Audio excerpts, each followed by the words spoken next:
go ahead. Now with your I mean, it's been over 30 years that you've been practicing what you practice. You've also been several times in the role of a consultant. I think probably people would love to hear this if they had an opportunity to invite you on a drink or a cup of coffee.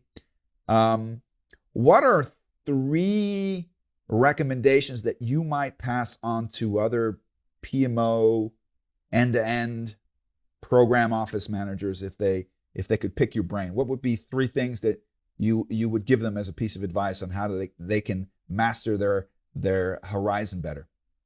You would think I should be ready for answering a tough question like that. There's a ton. No, speaking of 3s, there are a lot of 3s. Before I answer your question, there are a lot of 3s, and even like some of the classic 3s that I love. There's 2 3s that I love before I really get to really answering your question that are critical to my DNA. One is what's called the power of the 3H, right? The 3H being the head, the heart, and then the hand.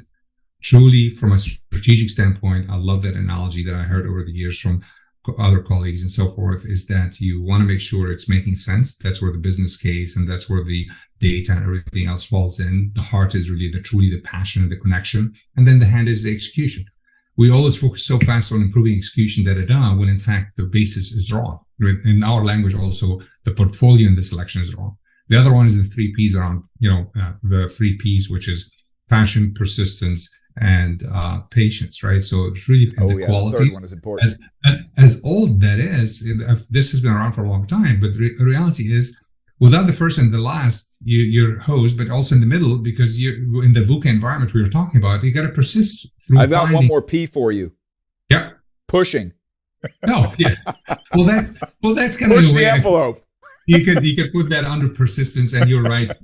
You got to stretch, you got to scale. Yeah. So back to your core question, I think over the years, I would say tip number 1 is making sure, back again to what has been a theme throughout our discussion today, you got to nail exactly the element of the purpose behind what you're doing. Right? I mean, it's not rocket science, but at the end of the day, my first tip in consultancy and everything else is minimize the level of excitement. I'm not trying to be negative about it, but if you can hold yourself back, I did talk about the power of pause earlier. If you hold yourself back and make sure, put aside that celebration aspect of it, right? And focus on truly understanding why are we even sitting at the table together at that given point in time, right? Because especially if you landed the business already, if you're a consultant or you got a product sold already to a customer, etc., and now it's time to really do the hard work of implementing, it's so hard to stay away from that excitement. So step number 1, cool it, basically, in the language of being kind of a cowboy. Step number 2, which is really important that affected me over the years, make sure you are talking and working with the right people, right? Because at the end of the day, one of the worst things we've seen in projects and programs is that as much as we say, oh, it's a given, of course I know my stakeholders. Or, no, we don't.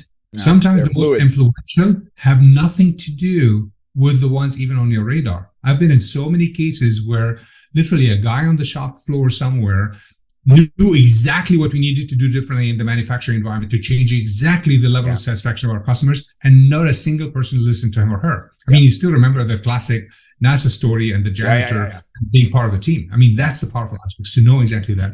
And then the third one is really work on becoming a completely humble, truly, as we talked about the sponge earlier today, like, don't act like you know it all. Don't assume you know it all, because again, the sources of information and the data and the changing nature within which you operate in the environment, if you want to sustain, if you want to scale, if you want to do all those kinds of things, you want to be in a position where you are like in a non-stop learning mode.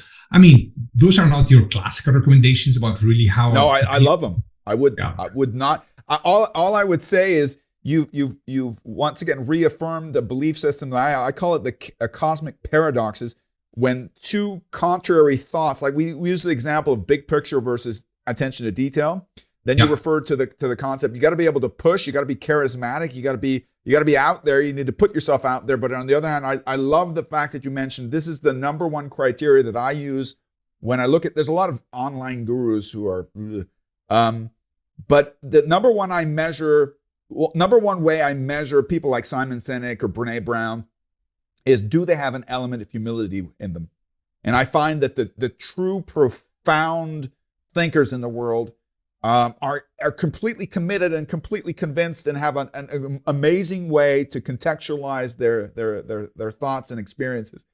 But if you meet them offline or you give them a moment to breathe, they have a profound level of humility. And I think that's such a huge part of this term that you also use, the concept of servant leadership. I think it especially in this social media world where everybody's, I'm bigger than life. I think humility is a huge factor. So I think that's a great concept. And if I may, Mark, when you talked about this as well, so it's really also, we didn't talk about authenticity much today, but really truly being real about it. And actually, the future needs more what I call, and many others actually use that, and people, and A&D, yes. Right? Spending the time to really debate and dialogue why this is not going to work, etc. I'm not disqualifying that important critical thinking, but I also want to make sure you place enough focus on that versus truly, okay, so how can we build? And people are always building. They're always very positive. They're always spending less time. You have to have faith. We have to almost not blind, but almost a semi-blind faith in what you're doing. But what you've also, it's another cosmic paradox, is the ability to step back and be utterly critical